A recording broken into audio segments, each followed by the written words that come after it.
ദീപക്ക് ഏകദേശം ഒരു വർഷം മുമ്പാ അതേ ബസ്സിൽ യാത്ര ചെയ്യുമ്പോൾ മറ്റൊരു പെൺകുട്ടിക്ക് ഒരു അനുഭവം ഉണ്ടായി. അവളത് പങ്കുവെച്ചത് ലത്തീഫ് എന്ന വ്ളോഗർ ഇൻസ്റ്റയിൽ പോസ്റ്റ് ചെയ്തിട്ടുണ്ട്. അതൊന്ന് കേൾക്കി. അതിനുശേഷം ആ പൊന്നാര മോളെ നാട്ടുകാർ പറയുന്നതും ഞാൻ കേൾപ്പിച്ചു തരാം.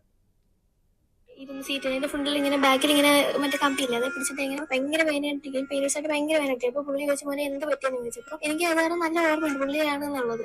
എപ്പോഴാണ് ശരിക്കും പുള്ളിയുടെ ഫേസ് കാണുന്നത്. ചോദിച്ചു എന്ത് പറ്റിയെന്ന് ഞാൻ കാര്യങ്ങളൊക്കെ പറഞ്ഞു. അപ്പോൾ പറഞ്ഞു അയ്യോ പെയിൻ കില്ലർ വല്ലതും ഉണ്ടാ. അപ്പോൾ അമ്മയോട് ചോദിക്കുന്നത് പറഞ്ഞു. അപ്പൊ അമ്മയ്ക്ക് വയ്യായിരിക്കുന്നു. അപ്പൊ ഞാൻ പറഞ്ഞു അയ്യോ വേണ്ട ഏട്ടാ സാരൊക്കെ അമ്മ കിടന്നോട്ടെ എന്ന് പറഞ്ഞു. അപ്പം പുള്ളിയുടെ കയ്യിൽ ഇരുന്ന പാരസെറ്റമോൾ എടുത്തത് തലവേദന വല്ലതും ഉണ്ട് ഇതിപ്പോ തൽക്കാലം കഴിക്കുന്നത് ഇനി തന്നു. അങ്ങനെയാണ് മിണ്ടിയത്. അങ്ങനെയാണ് പറഞ്ഞ ഇങ്ങനെ പോയിട്ട് എവിടെയാ പോയിട്ട് വരുവാന്നൊക്കെ പറഞ്ഞ് ഇങ്ങനെ പുള്ളിയുടെ പേരൊക്കെ പറഞ്ഞ് കുഞ്ഞുണ്ടെന്നൊക്കെ പറഞ്ഞു.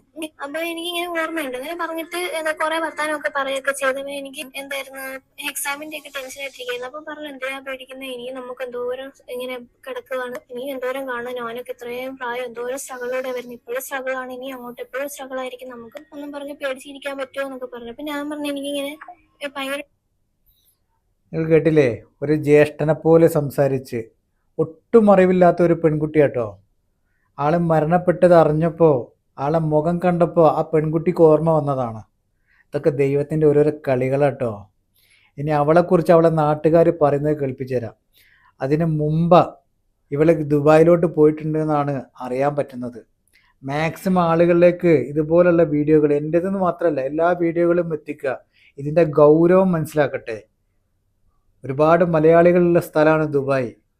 അവളെ നിയമത്തിൻ്റെ മുമ്പിലോട്ട് കൊണ്ടുവരാൻ നമ്മളൊക്കെ വിചാരിച്ചാൽ നടക്കും. എന്നിട്ട് നിയമം തീരുമാനിക്കട്ടെ. നമുക്ക് പറ്റുന്നതിൻ്റെ മാക്സിമം നമുക്ക് ചെയ്യാം. ഇനി അവരെ നാട്ടുകാർ പറയുന്ന കേട്ടോ, ഇതിൻ്റെ സത്യാവസ്ഥ എന്താണെന്ന് എനിക്കറിയില്ല. എനിക്കൊരാളെ അയച്ചു തന്നതാണ്. അപ്പോൾ അതൊന്ന് കേട്ടു നോക്കി. ഇതുള്ളതാണ് എന്നാണ് ആളെ സംസാരത്തിൽ നിന്ന് എനിക്ക് മനസ്സിലായത്. ഇനി ഒന്ന് കേട്ടു നോക്കി. നടന്നപ്പോ അങ്ങനെ ദുബായിൽ പോയി. നമ്മൾ കേട്ടത് ഞങ്ങളെ നമ്പറേനി, ഞങ്ങൾ വാർഡ് നമ്പറേനി, അരീക്കോട് പഞ്ചായത്ത് 16 വാർഡ് നമ്പറേനി.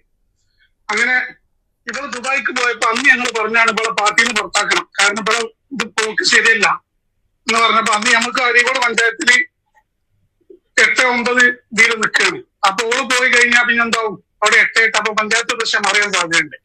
അപ്പൊ ലാസ്റ്റ് ഒരു വർഷത്തിന്റെ ടൈമില് ഓള് രാജിക്കത്ത് എഴുതി കൊടുത്തായിട്ട് ഓള് പോയി.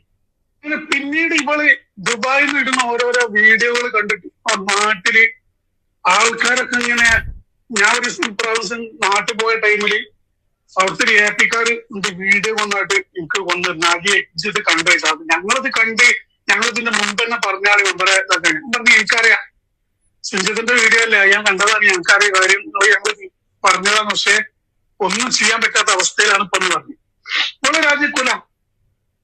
അങ്ങനെ ചുരുക്കി പറഞ്ഞ ഓളിപ്പോ ഉള്ളത് എന്ന് പറഞ്ഞാൽ നിലവിൽ ഉള്ള അവളെ അവസ്ഥ ഞങ്ങളോട് കെട്ടിക്കൊണ്ടെന്നാണ്. വടകരയുള്ളതാണ് ഓള് ഭർത്താവായിട്ടൊക്കെ തെറ്റി 6 മാസമായിട്ട് ഓളെ നാട്ടിലാണുള്ളത്, ഞങ്ങളവിടെ അല്ല.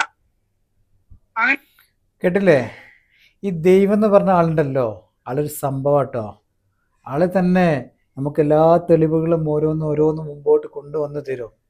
നമ്മൾ ചെയ്യേണ്ട ഒരു കാര്യമുണ്ട്, അവളെ നിയമത്തിന് മുമ്പിലോട്ട് എത്തിച്ചു കൊടുക്കാൻ നമ്മൾ കൊണ്ട് പറ്റുന്നതിൻ്റെ മാക്സിമം ഒരു ഷെയറോ അല്ലെ ലൈക്കോ ഒരു കമൻറ്റോ നമ്മൾ ചെയ്തിട്ട് നിയമത്തിൻ്റെ മുമ്പിലോട്ട് എത്തിക്കാനുള്ള എല്ലാ പരിപാടികളും നമ്മളൊക്കെ ഒരുമിച്ച് ചെയ്യണം.